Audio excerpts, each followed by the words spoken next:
여러분 안녕하세요. 저는 좀 즐겁고 조금 편안한 시간을 가지려고 합니다. 애니어그램에 대해서 얘기할 건데요. 제가 질문 하나 드릴게요. 여러분에게 5살 된 아이가 있습니다. 근데 이 아이가 나갔다 들어왔는데 눈이 시퍼렇게 멍이 든 거예요. 그리고 코피를 흘리고 온몸은 흙투성이가 돼서 돌아왔습니다. 이제 막 울면서 집에 들어온 그 아이를 여러분이 보면서 처음 어떤 말을 먼저 하시겠습니까? 한번 말씀해 보세요. 그렇죠. 예. 어디서 얘가 이렇게 다치지? 왜 그랬니? 어디서 그랬니? 예. 사건의 경위에 대해서 탐정에 대해서 알려고 할 것입니다. 또 뭐라고 할 수 있을까요? 그게 어떤 놈이야? 그렇습니다. 예. 벌써 이 분노가 확 올라와가지고 가서 응징해 줘야 됩니다. 또 뭐라고 할 수 있을까요? 왜 그래요? 괜찮니? 아프지 않니? 예. 다른 얘기들도 나올 수 있겠지만 대부분 이 세 가지 안에 다 분류될 수 있는 이야기입니다. 상황은 똑같은데 왜 그 상황에 따라서 해석이 이렇게 다르고 또 이렇게 반응하는 게 다를까? 애니어그램은 이것이 인간이 가지고 있는 세 가지 중요한 기질 차이라고 이야기합니다. 제가 그림 하나를 보여드리겠습니다. 네, 여기 보이시면 뭔 것 같아요? 네, 영화의 한 장면입니다. 아주 오래된 영화인데요. 오즈의 마법사라고 하는 영화입니다. 여러분이 보시기에 왼쪽 편에 보면 사자가 있습니다. 이 사자는 동물의 왕입니다. 누구든지 사자를 보기만 하면 두렵고 그 힘이 느껴집니다. 그런데 이 사자는 사실은 용기가 없는 사자였어요. 그래서 오즈의 마법사를 만나게 되면 자기에게 힘과 용기를 주십시오, 이렇게 얘기할 생각이었습니다. 이런 사람을 애니어그램은 장형이라고 얘기합니다. 자기 인생의 최고의 가치는 힘이야, 능력이야. 그래서 나는 힘이 더 필요해, 능력이 더 필요해, 이렇게 생각하는 사람이고 평생을 그것을 위해서 싸우는 사람입니다. 두 번째 가운데는 뭐처럼 보이세요? 네, 허수아비입니다. 허수아비가 하는 일은 뭐죠? 하루 종일 밭에 가만히 앉아 있어서, 서 있어서 새들이 곡식을 쪼아먹지 못하도록 그렇게 하는 역할입니다.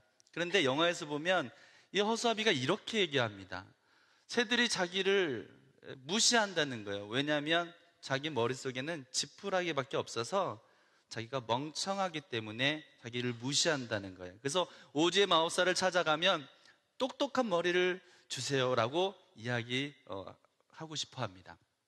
마지막 저 세 번째 뭐처럼 보이시죠? 예, 양철 인간입니다. 겉으로 보기에도 굉장히 차갑고 무시무시해 보죠. 손에 도끼를 들고 있어요. 그런데 이 양철 인간은 사실은 굉장히 따뜻하고 친절하고 부드러운 마음을 가지고 있습니다. 근데 사람들이 자기를 보고 무서워하고 자꾸 도망가니까 오즈의 마법사를 찾아가서 마법사님, 내게는 따뜻한 마음을 주셔서 모든 사람들이 다 나를 좋아하게 해주세요. 애니어그램은 이런 사람을 가슴형이라고 얘기합니다. 중간에 허수아비는 머리형입니다. 근데 이 세 가지 중요한 기질에 따라서 우리 성도들을 우리 교회 현장에서 만나게 됩니다. 대부분 큰 이 세 가지 유형 속에 다 속합니다. 교회에서 보면은요, 가장 목사님들의 고민 중에 하나가 뭐냐면, 뭔가 프로그램을 하고 행사를 할 때에 왜 차가운 사람이 있고 적극적으로 참가하는 뜨거운 사람이 있는가? 모두가 다 뜨거웠으면 좋겠죠. 근데 차갑고 냉담하고 적극적으로 나서지 않는 사람들을 많이 보게 됩니다. 그러면 목사님들은 이렇게 생각하는 경향이 있습니다. 아직 신앙이 부족해서, 아직은 은혜 체험을 잘 하지 못해서. 그러나 애니어그램은 기질의 차이다라고 얘기합니다. 수련회를 갔어요. 수련회를 갔는데요. 수련회 가면 이제 교회에서 예배 시간에 안내를 하지 않습니까? 자, 수련회 몇 날 며칠 갑니다, 이렇게 얘기하면 장소는 어디입니다. 간단하고 간략한 이야기를 이제 예배 시간에 하게 되는데, 그럼 장형들은요, 이 행동 에너지가 강하니까 벌써 마음은 수련회장에 가 있어요. 예. 그래서 재밌겠다, 즐겁겠다, 가서 뭘 해야지 벌써 생각이 머릿속에서 폭발합니다. 그래서 갑시다 하면은 아주 가겠습니다, 아주 흔쾌히 대답합니다. 혹 흔쾌히 대답하지 않는 사람이라면, 장형이라고 하면 가가지고 밥을 먹여주면, 뱃속에 든든해지면 가겠다고 얘기합니다. 쉽게 설득당합니다. 가슴형들은 선뜻 대답하지는 않습니다. 좋은 추억 있는 사람들은 선뜻 대답하지만 같이 가는 사람이 누굴까라고 먼저 생각해 봅니다. 예전에 학생 둘이 있었는데 이 두 친구가 다 가슴형이었어요. 둘 다 서로 눈치 보면서 나 안 갈래 하니까 다른 애도 그럼 나도 안 가서 안 가게 된 거예요.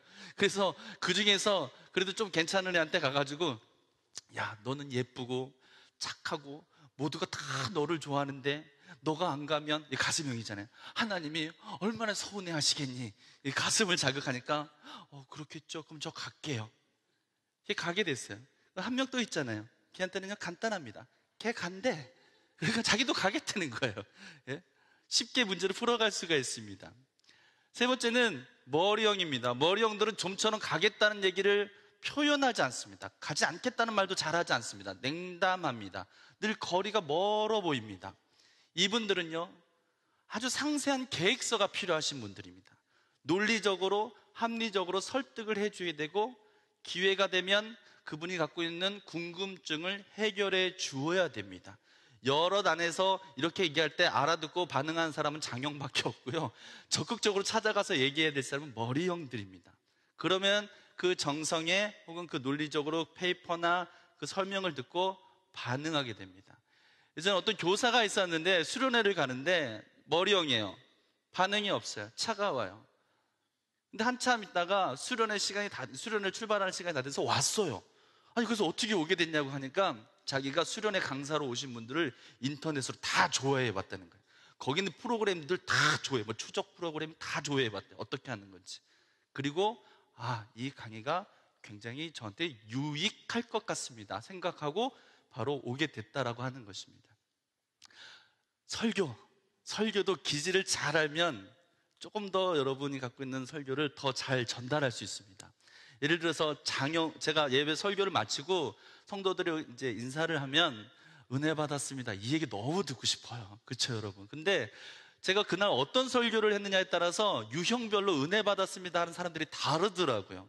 제가 다윗과 골리앗 설교하면서 여러분, 하나님께서 주먹을 불끈 쥐고 하나님께서 힘을 주십니다, 골리앗 물리칠 수 있습니다, 그럼요, 장영이요 끝나고 와서 목사님 이래요.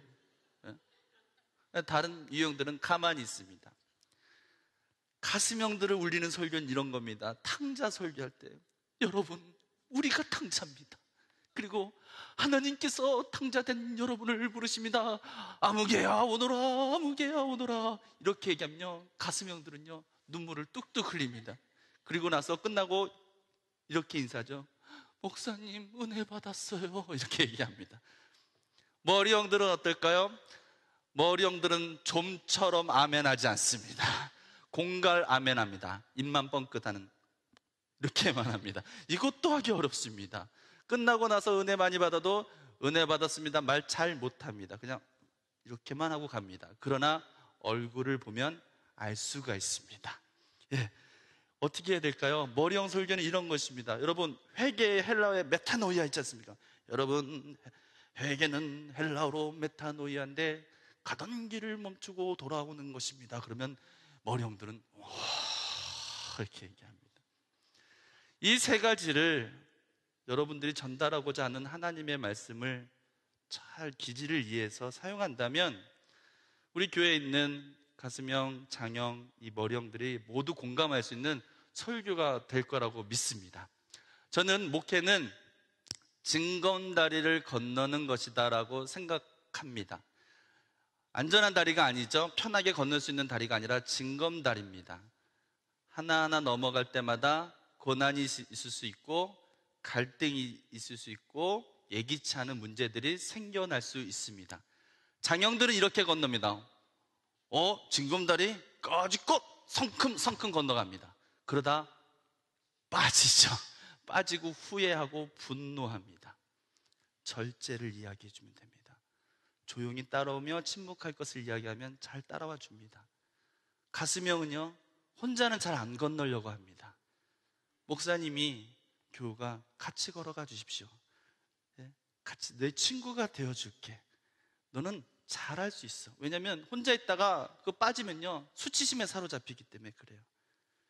머리형들은요 안 건너려고 합니다. 그런 징검다리를 만나게 되면 제일 먼저 안전한 다리를 먼저 찾습니다. 목회는 어쩔 수 없이 징검다리입니다. 그러니 그 징검다리 건너려고 하지 않습니다.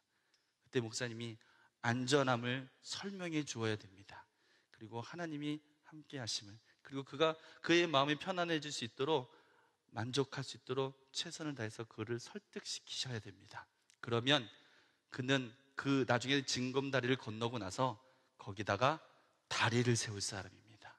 여러분 목회에 성격별로 아주 놀라운 승리가 일어나기를 간절히 바랍니다. 감사합니다.